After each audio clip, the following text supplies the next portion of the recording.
This is one of those Zen things, right? Is it running? Am I on there?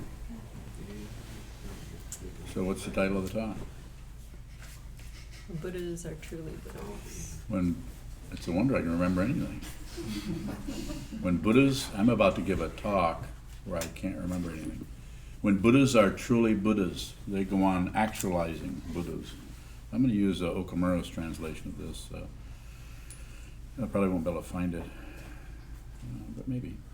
When Buddhas are truly Buddhas, they don't need to perceive that they are Buddhas. However, they are enlightened Buddhas, and they continually actualizing Buddha. So the idea there is, if you realize what the Buddha realized, if you realize that his basic realization in a few words is everything is dependently arisen. So anytime you see one thing somewhere, you're wrong. And when I say you're wrong, of course, you're not completely wrong, but you're wrong enough that you will pursue something or run from something based on your perception of something being separated out. We do the same thing with ourselves. We think of ourselves as somebody who can win or lose or gain something or lose something, on and on. Just all those polarities and so on. But when the Buddha, the historical Buddha, my understanding of this, and I've studied this for a while, my understanding of this is that when the Buddha awoke, he saw that he was not separate from anything. He saw that there was no fundamental separation. There was separations like there is between fingers, but no fundamental separation. So we get hooked up in the kind of the relative truth of separation, and we do everything from a fight with our spouse to go to war with other countries. If you're confused, if you operate out of confusion, even if you have the most clear, peaceful intentions, you'll go to war at some point, because who you think you are will be threatened, and you'll feel justified in going to war with someone.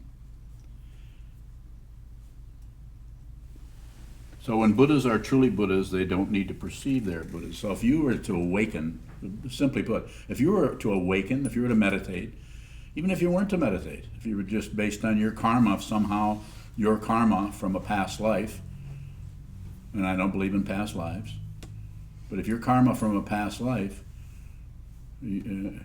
had been one of really, really concentrating on strengthening your awareness and seeing what is fundamentally the truth, you might not have awakened in a past life.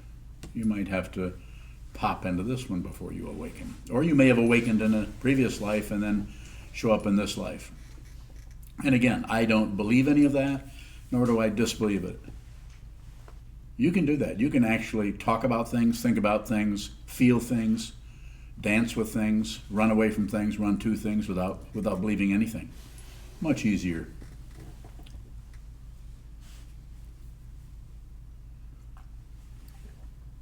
If you think there's a self that can be harmed, you'll be fearful at times. If you think there's a self that can succeed, you'll be proud at times at your success.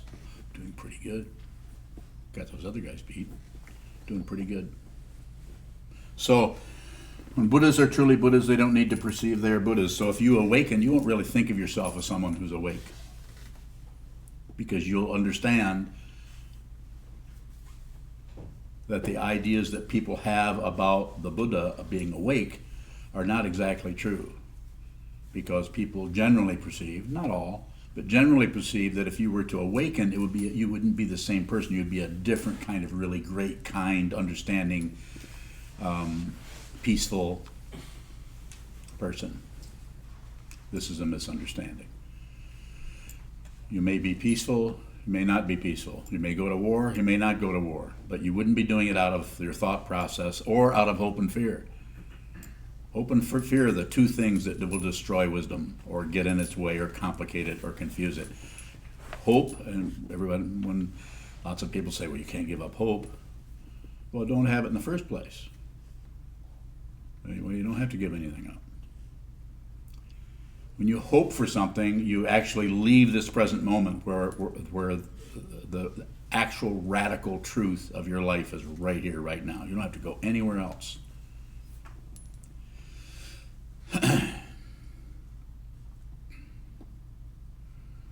So if you were to awaken, to go back to the point I was endeavoring to make, you were to awaken, you wouldn't necessarily think you were in the state that you thought awakening was about. You would realize something, but you might think it's rather funny that you actually thought that being a Buddha was something higher, fantastic, elevated, above everything, because that's kind of the way they teach it. I mean, who else runs around with gold leaf on? Buddha. It's just a way of teaching it. If you taught it in its ordinary sense, people wouldn't listen. You have to magnetize a little bit, not much, just a little bit. This is magnetic. Robes are magnetic. It's about magnetizing, not about selling anybody anything. We set it up. You look at it. You come in here. You say, "I think I want to do this." We say, "Fine, we'll help you." But if you came here and said, "I don't think I want to do this," no one's going after you. There's no sales pitch. We're not saying we're not enthusiastic about what we're doing. You'd have to be enthusiastic to some extent to even do this. We sit in this retreat we're in right now. We're sitting, I don't know how many hours are we sitting in a day? 8 hours in a day. If you sit the entire time, 8 hours sitting down facing a wall. What the rest of you in here did for half an hour, something like that.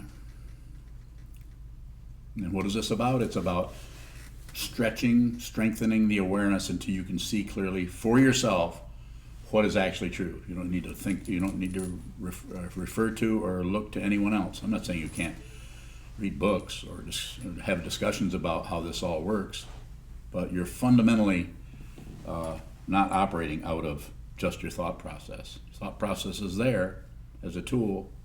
Now, what are you operating out of?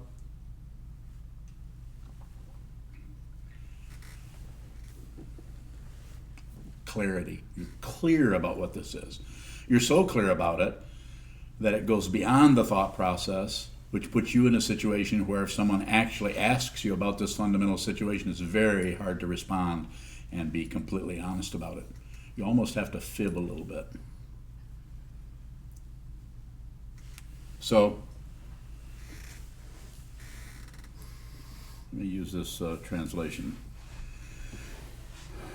They are enlightened Buddhas and continue actualizing Buddha. So it means that they're operating this person who awakens as a Buddha.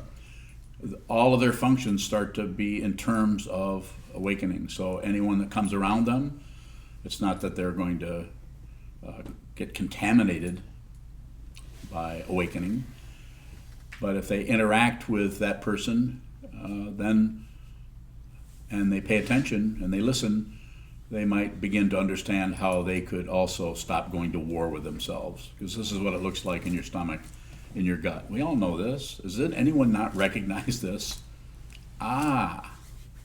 We fight with ourselves. And when we try to stop, maybe we can stop a little bit, but then we feel that fist keep going like that with no opposition. It's still very, very uncomfortable. And if you do that too much, if you don't have a spiritual path, if you just have a mundane path or an everyday path, and you can't find any other way to work with that aggression, it will eventually come out to blame others. Or it'll come back and blame you so intensely that you won't be able to live through it.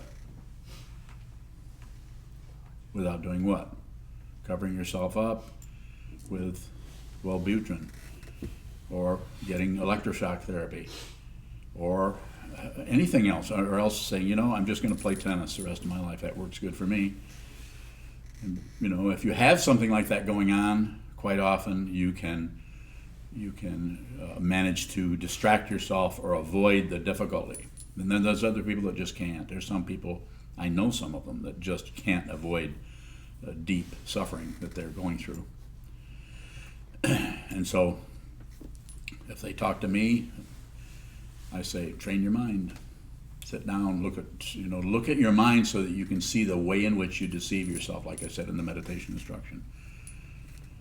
You have to see the way you deceive yourself in order to slowly back up or inch back away from that, because it's pretty powerful momentum if you've been doing it for 20, 30 years.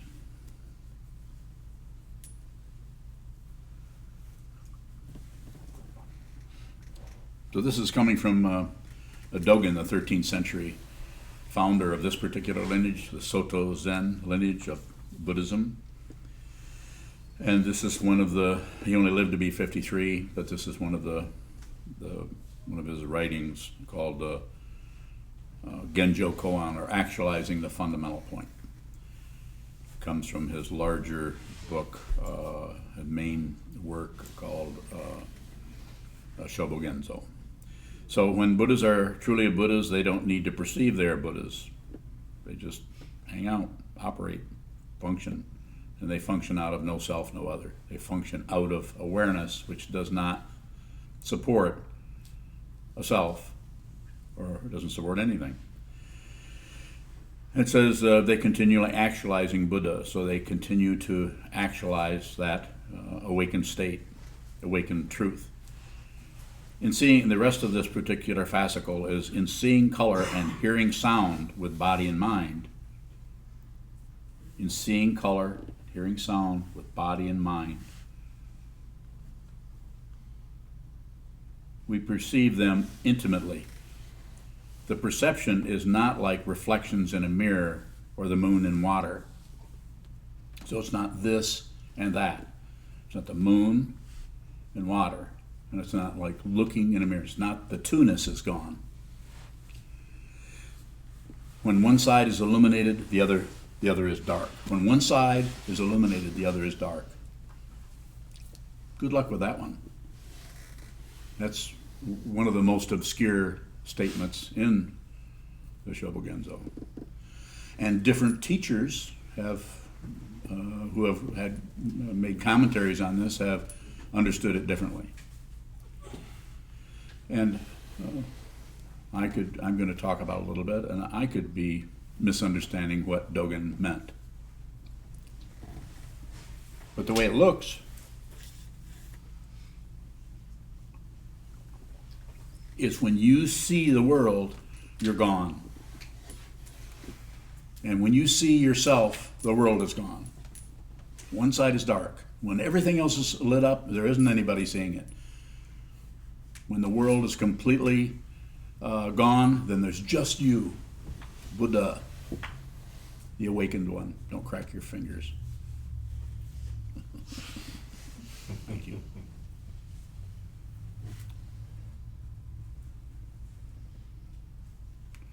Don't you wish your mom had told you that? They told me I was going to get arthritis and I didn't care, I guess. Yeah, well, you're a young guy, so I never cracked my fingers, and I still got arthritis. I probably got the arthritis that you should have gotten. I don't know if that's true or not. The noise is... I don't believe or disbelieve anything. All right. All right, I like that. I rarely have somebody feedback the same, exactly the same deception that I fed them.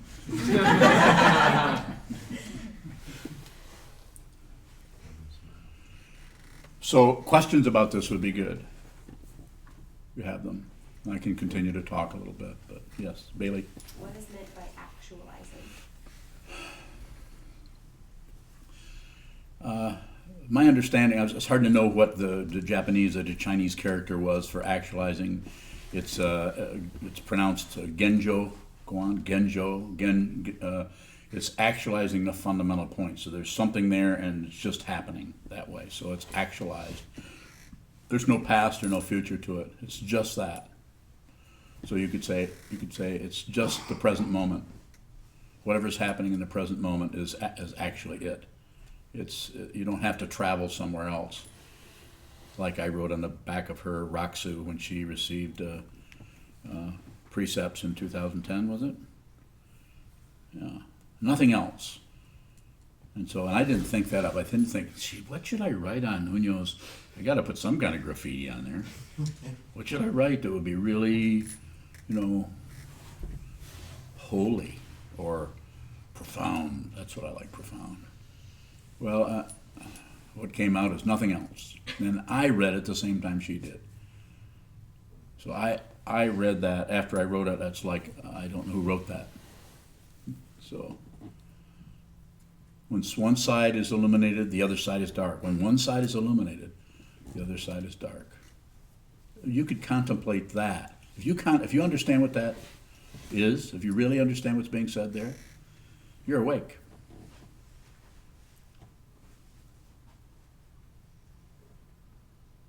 Might not last very long, maybe 15 minutes. You might fall back into the conceptual river, the tributaries. That's another image for that is in tributary streams flow in the darkness. The source is clear and bright.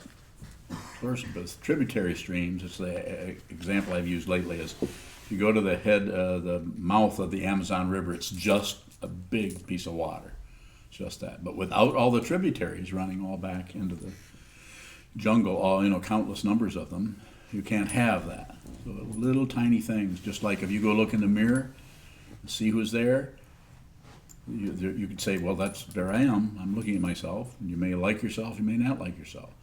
But there are countless numbers of things that had to come together at exactly the right time for you to be here and be who you are. Uncountable numbers of things had to come together. Yes, sir. Deception. What is that? When you said it in the instruction, Yeah. you said it again.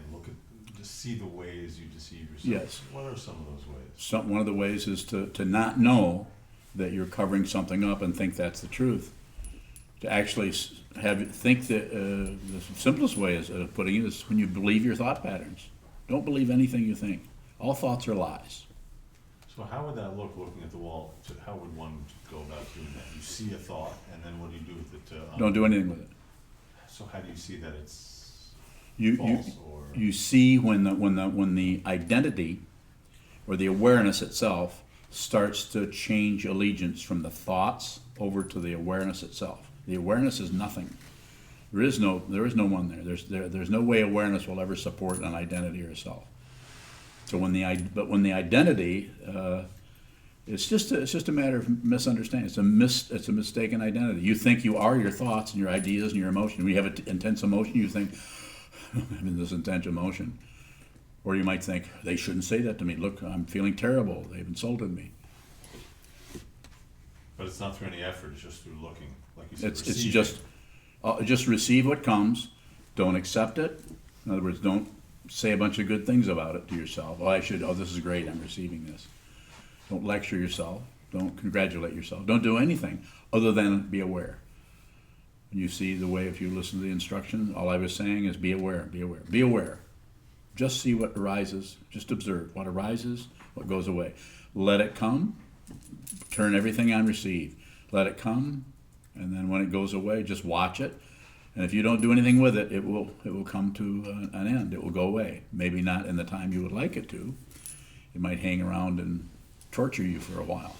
But it probably won't do much if you don't meddle with it. Don't do anything with it. Just observe.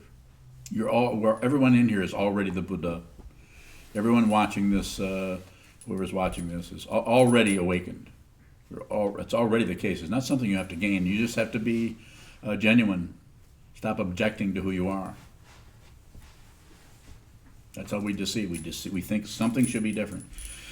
The Four Noble Truths, the other teaching of the Buddha, is everyone is suffering or discontent or unhappy on some level.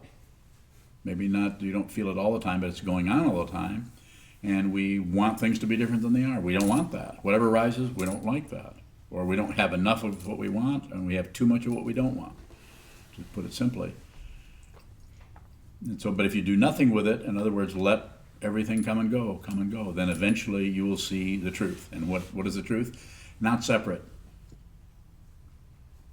Not easy. It takes, because you've spent lifetimes, winding the clock the opposite direction. If you do it too much, you break the spring. Of course, we don't have wind-up clocks anymore. I'm trying to see if somebody's going to correct me. Well, do I have to wind a clock? Yes, Suzanne. So how do you know when you're acting out of that internal fight with yourself or out of clarity to take action? If there's struggle with it, if you're going right or wrong, if you're doing any kind of picking and choosing about it, this is delusion. because you're separating yourself from it so you can figure it out. This is what most of the world is doing. This is why there's so much misery and warfare and just craziness in the world, because people separate themselves out and get very, very self-centered about wanting to be right, and people cling to their opinions based on hope and fear and all kinds of stuff like that. The way you know that you're clear is you don't know what to do. If you don't know what to do and you don't fill it up with a bunch of dumb ideas based on hope and fear, based on right and wrong, based on what other people think about what you're thinking, or based on what other people are thinking about what you're thinking about what they're thinking. This goes on all the time. You see it. You just watch a talk show. What are you thinking about what I'm thinking? I don't know. What you seem to be thinking doesn't seem to be what I think you're thinking. It's circular. We do it on the cushion. It takes a while sitting on the cushion to realize how we deceive ourselves and delude ourselves and keep that delusion of a separate being who can win or lose. If you think you can get better, or if you think you can get worse, this is delusion. Yes, Suzanne? How does one take action with an I don't know mind? Don't take action. The action, if you take action, then this is illusion. If you don't take any action, but the action takes you, this is awakening. Action has to take you. You're just a passenger. If you take action, then you're operating out of hope that things are going to get better and fear they're going to get worse. But if the action is taking you, your movement is more like a dance. I mean, it might not feel like a dance. You might feel like, I'm walking along the edge of a cliff here. This does not look so good. I'm not saying you're not going to have emotions that could manifest as some fear, but do it anyway. Trust your ears. I don't mean hearing, I mean your earlobes. Trust your earlobes. I trust mice. I have lots of them. Stuffed mice. I mean, it works about as good as anything. I have lots of them. More questions are good. Yes, goes on. Shokaku Okumura's version, he says he sees things intimately. Mm-hmm. When we study, it says grasp things directly. Could you talk about what that Yeah, I like his translation. He just lives 100 miles from here or something. Down in Bloomington, I think. Let's see.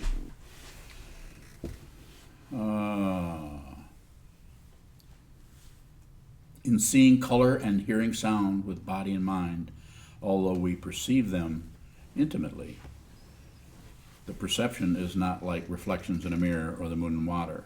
When one side is illuminated, the other is dark. So when he's saying, although we perceive them intimately, I think that probably if you looked at the translation, that's the one with grasping in it. It's probably something like apprehend. It doesn't mean grasp. It means when we apprehend, we see, we grasp.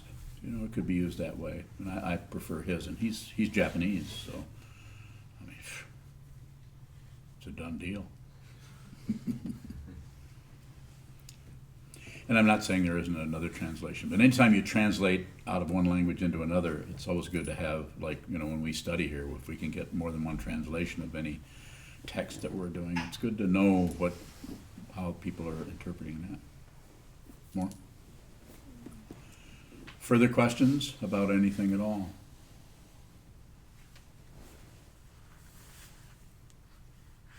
Well, that was easy. Oh. When it talks about actualizing, is that an action that we're doing, or is it something that's just taking place? Yeah, Just me. It's like I said, when you what was the example I used for Suzanne? When you take an action, or when an action takes you just, it's not that you're like helpless. I mean, this feeling of being, oh my goodness, I can't. I'm just going with the flow. Going with the flow is, I'm not saying that. Don't go with any flow.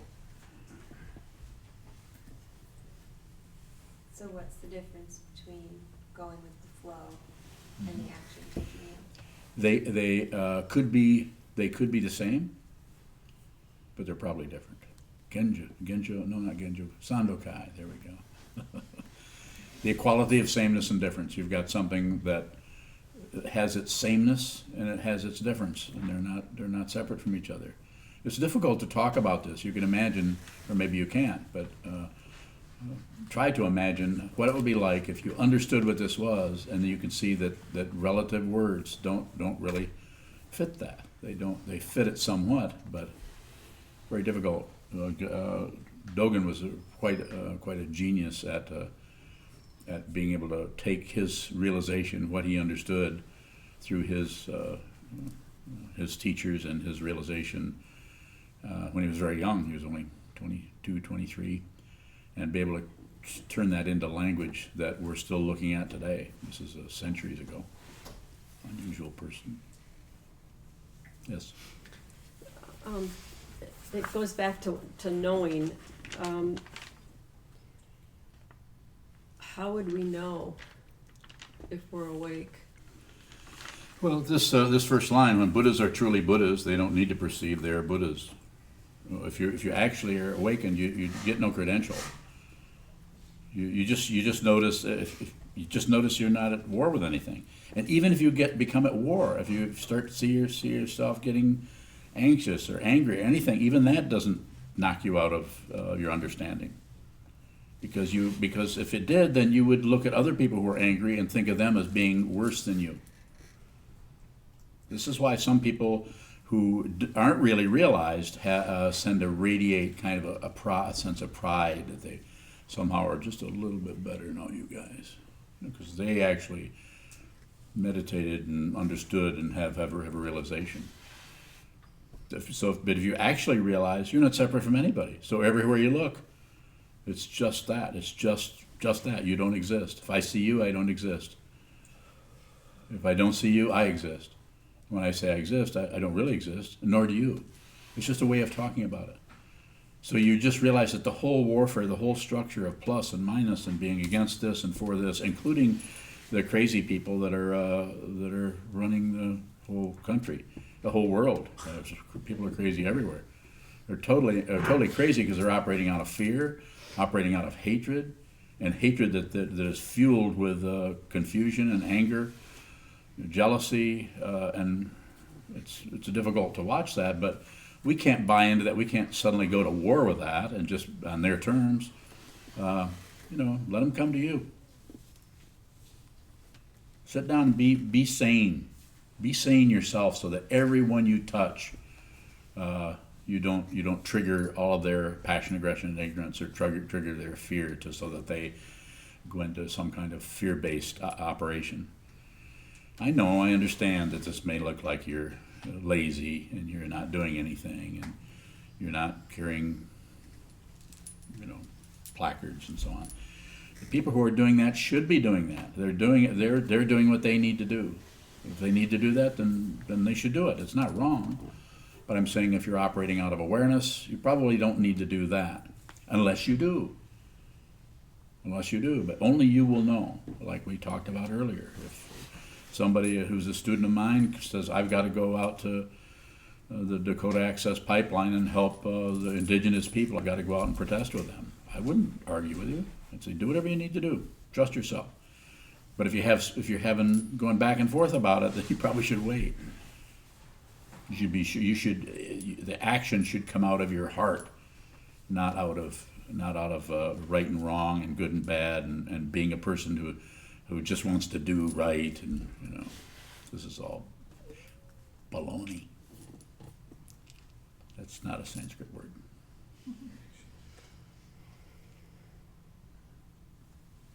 Yes. In the Heart Sutra that we chanted tonight, it says something along the lines of that Buddha lives without walls of the mind. Yes. Without fear. So you talk about what are walls of the mind and how. Thinking that you're over there and I'm over here. Mm-hmm. If there's no walls, then everywhere you look, you see yourself. I mean, it isn't exactly like that, but you're not separate from anything. So you live without walls of the mind. So if you you can see clearly what's happening. Like I was saying earlier today, if you look at someone like I can't remember the guy's name. You know what I mean? The guy who just won. The hairball. Yeah, hairball elect. Yeah. Not a put down, just a description. We're just describing. And I'm probably one of the best people at describing you've ever seen. I'm really good at this. Good at it. Yeah. USA. So. I don't know, did I say USA? So I don't want it to get too humorous here. So. Not that it is. But we look deeply into someone who's operating out of an intense self-centeredness about the nature of things. It could be anybody. It could be people who are on the liberal, conservative. It doesn't matter what their colors are. People can operate and be very, very have very, very noble, high intentions and still operate out of a really strong self-centeredness that doesn't really work very well if they get threatened. Then all of a sudden they shut down just as big as other people can shut down. But this person that we were just talking about, saying if you see clearly, you see it's not that it's not irritating or threatening or whatever, but you can see that the reason people are functioning that way is because they're frightened. They're frightened of being nobody, and so therefore they puff themselves up, they fluff themselves up into some kind of special person. And some people are extremely good at making that based on other people's fear of making that charisma look like a way out, when actually it's just empty stuff. So, questions are good.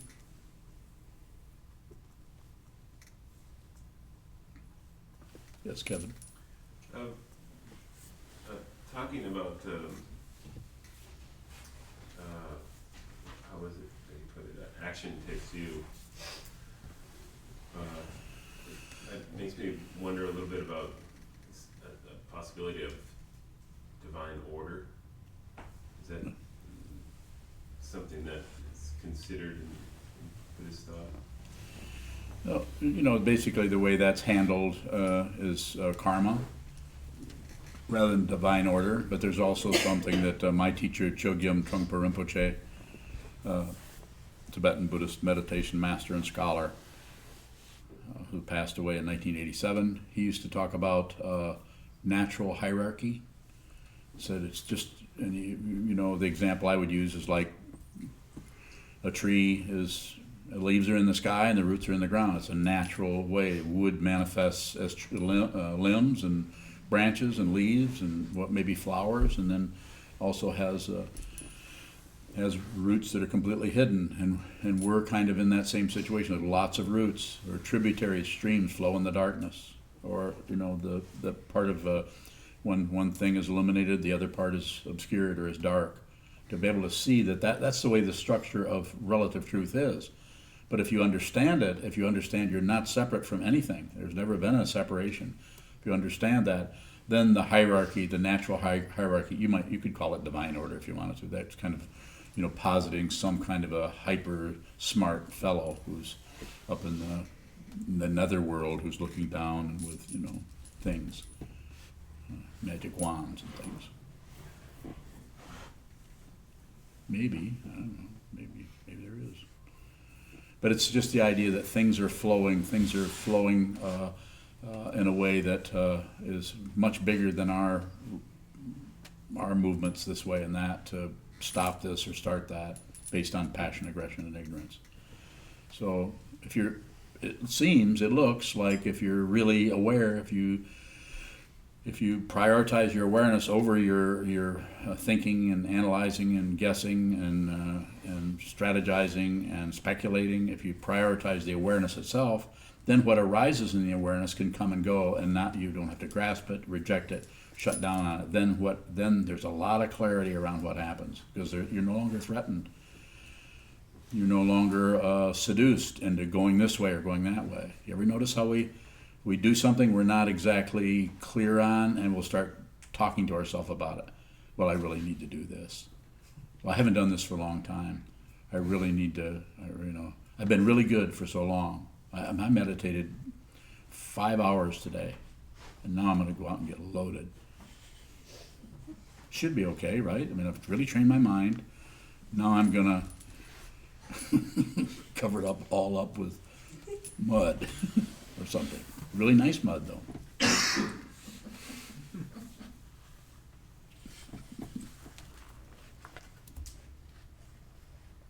You guys, AFR.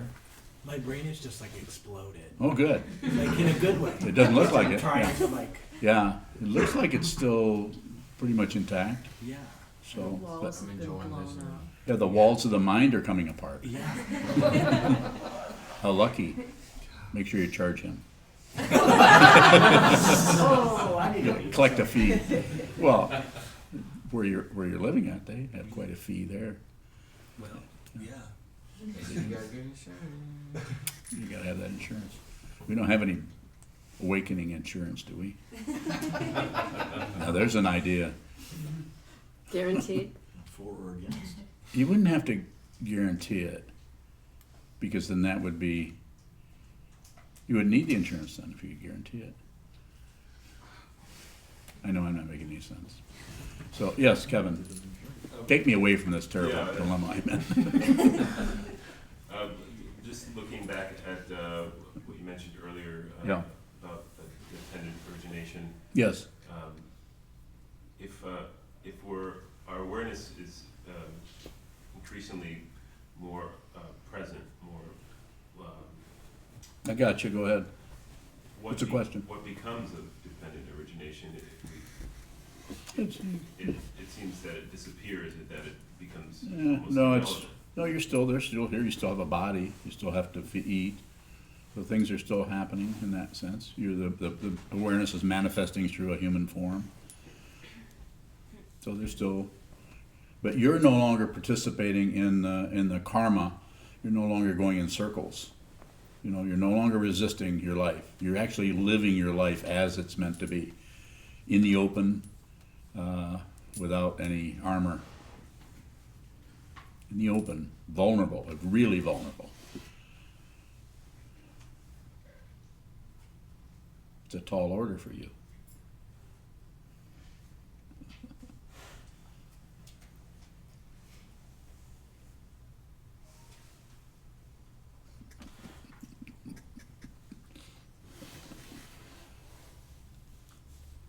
More? Could be embarrassing if you go any further.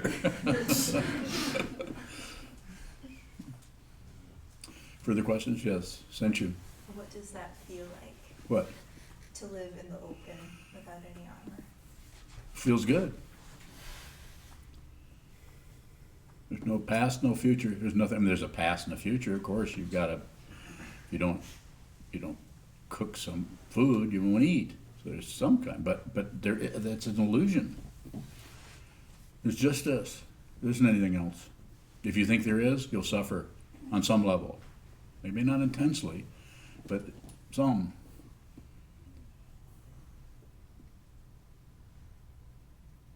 More? That's a good question. Go further into it. Go further into it. Help me to. I can't talk without your permission. You ask me the right question, and you'll get the Encyclopedia Britannica without any words in it, of course.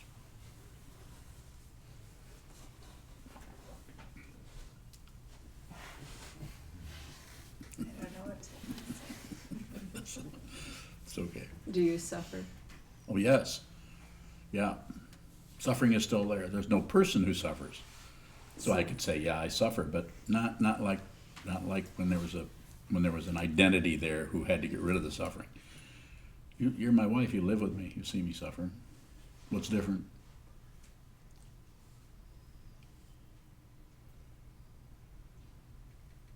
You seem pretty normal to me. Thanks. You seem pretty normal to me. Just kind of an average Joe and Josephine. No, but when you say there's no one there to suffer. No one there. That There's no one doesn't- anywhere, but you guys think there is somebody and I don't. But that doesn't mean that you don't feel when you're Still on have feelings. hurts or you're, or Feelings are in the Tibetan tradition called self-existing. The feeling is just arises, the table arises, the coffee arises, the smartphone arises, the Google arises, the computer opens up and we do this, everything is moving, but there's no solid being anywhere. what is that realization? No self. Not realizing there never was you don't have to be somebody else. You can actually be your crazy self and wake up. But you have no self, right?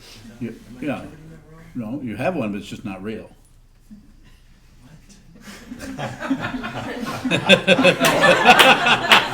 I said my brain is exploding. Yeah, yeah. You had someone behind you doing like that. Yeah. I did it for you. So, do you follow me? Because you can. There's another question there. Come ahead. Here's why it's difficult. It's both real because you experience it, but it's not real because it's not substantial. It doesn't last. There's nothing there. Yeah. It's like a cloud with. It's like a happy face.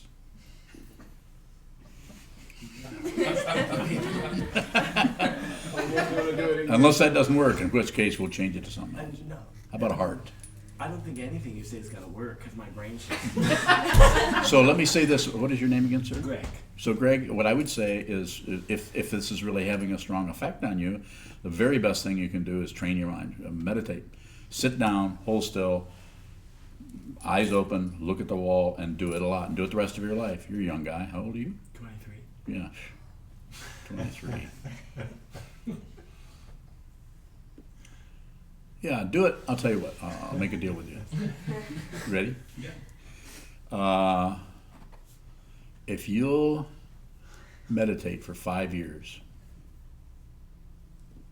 okay, 5 years, you can come back here and stay for nothing. Right.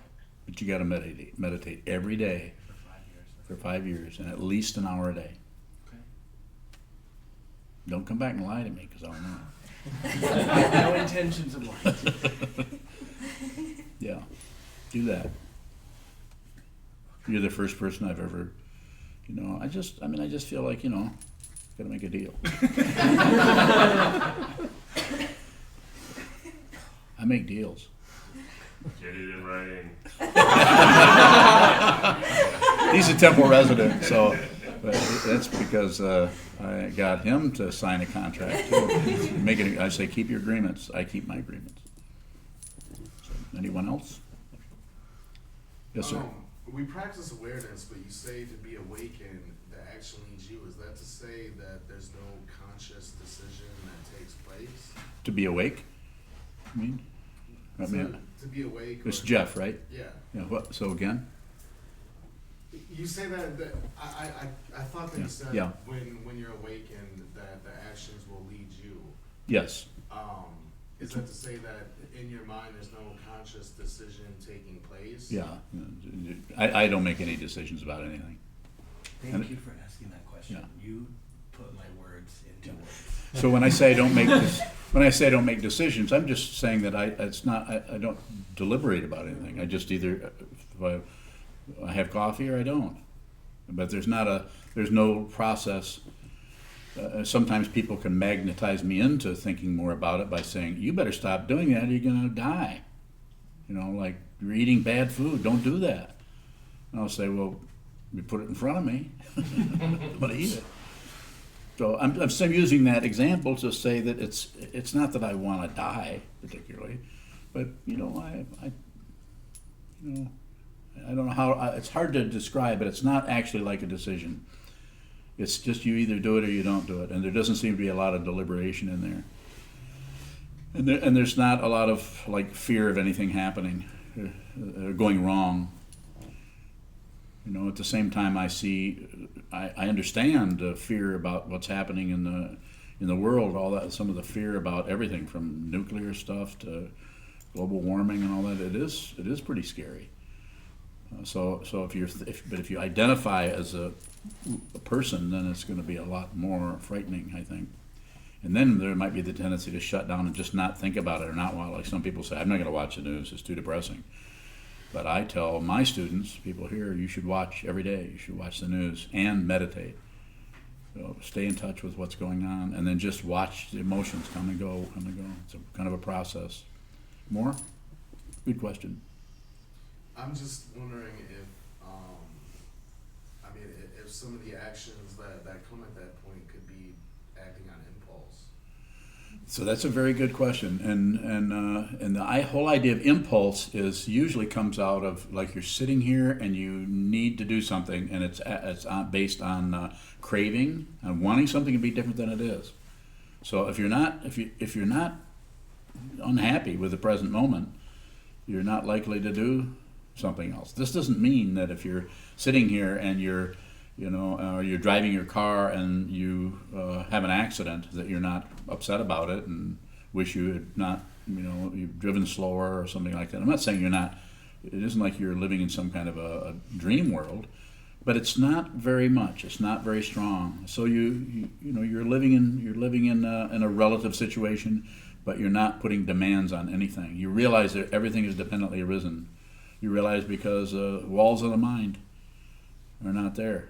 And so the mind is still there, but it's just not setting up walls based on fear, walls based on hope, walls based on wanting things to be different than they are. More? Good question. You got a follow-up? That's all I got for you. Okay, I can go way down into that if you can ask the question. Yes? Is it possible to tell the difference between action taking you and awareness, or being hooked by your delusions? Yeah. If you're taking action, you have no agenda about it. Other people might think you have an agenda, but you might have a little bit of an agenda, but it's about as thick as a piece of tracing paper. It's not much. And the other one is like your agenda is like a telephone book, which they don't make anymore, right? But it's like a dictionary. It's thick. It's like, here's your agenda. Here's what you want to happen. So action with no agenda is a very open dimension. It's very open. And as in our lineage, as meditators and as people who are practicing this particular spiritual path, we receive vows to save all beings. So you begin putting others before yourself. And as soon as you begin, it's hard to do. It's hard to do that. But then when you see that others are not separate from yourself, then it's like, it's not that hard to be with all things. It's not that hard to be with someone who's very aggravating to be around.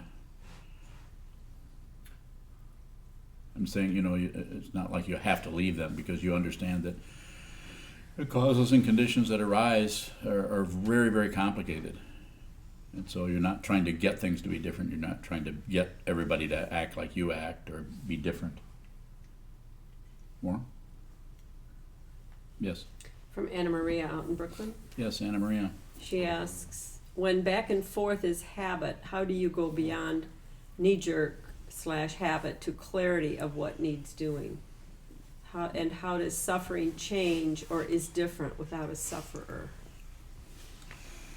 Suffering without a sufferer is well put. I'd like to answer that one first, or respond to it, I should say, because I don't know if I can answer it. But I would say that it's different in that it's not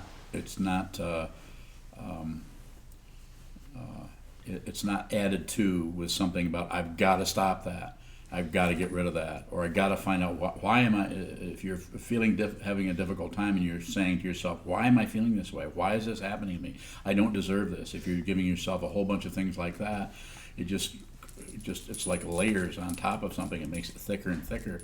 This is why meditation practice is workable and helps us, because when we sit down and hold still, those layers start to fall off and we start to see more and more closely what it is that you personally, Anna Maria and anyone else here, you may have to look through 50 layers. You may have 23. You may have 18. You may have 1 or 2, just depending on your particular style, your way of being confused, which is has lots of different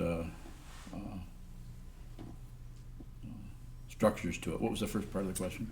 When back and forth is a habit, how do you go beyond that knee-jerk habit to clarity of what needs doing. So, individually, I think what Anna Marie is talking about is just that you're doing this, and then the next thing, it's knee-jerk. You just find yourself doing something else.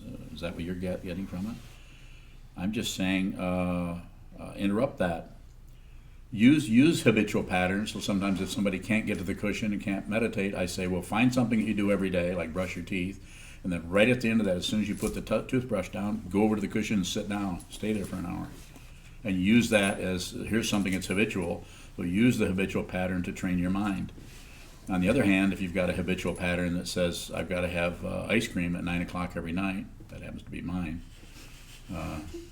then don't go to the store. And don't let your wife go. Or have a monk around that is trying to keep you alive. Like goes on. She won't let me have any ice cream. So I don't mean to be silly about something that's very, very serious for a lot of people. It's very, very difficult to have something where you get in a kind of a rut where you just can't help it. The next thing you know, you're just going down that road, and you're doing something that basically is making your life worse, confusing you more. So I can't come up with some kind of a protocol or suggestion other than sit as much as you can, spend as much time as you can clarifying the very mind that is so attached to confusion, passion, aggression, ignorance. Those are the three poisons in Buddhism: passion, pulling it, talking about it, blaming, passion, pulling this way, pulling that way, telling stories about it, fluffing it up and making it into something so you can't really see what is in the core of it.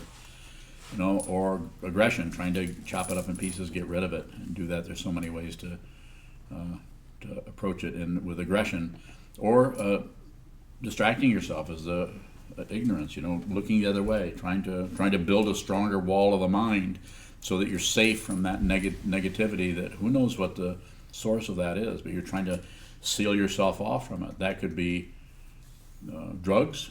It could be some kind of other habit that you can develop a habit, like it could be jogging. Some people go out and they even say, I feel so good jogging. So they go out and they jog. But I'm not saying that's wrong. They should. If they want to jog, they should jog. But it may not address the fundamental situation that probably needs to be seen through with some kind of really powerful awareness practice.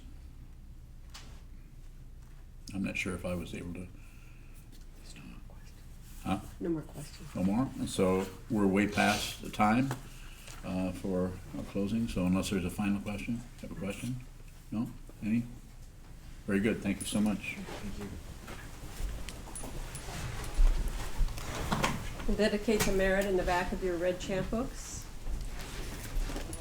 And would like to remind everybody about our donation boxes in the hallway and the ability to donate online as well. Please help us.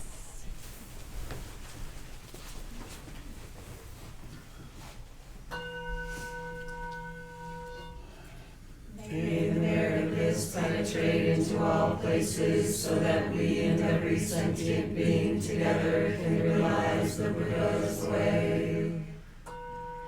Jiho San Shi Shihu Shizon Bu Sa Moko Sa Moko Jahoromi. The 10 directions, the 3 worlds, all Buddhas, all venerable ones, Bodhisattvas, Mahasattvas, the great Prajna Paramita.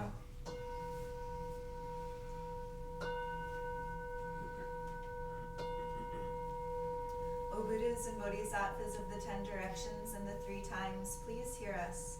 Please come down out of the light and protect Sokukoji Buddhist Temple Monastery, our Sangha, families, friends, and visitors. Heal everyone who is unhappy, sick, or suffering, and fill them with light.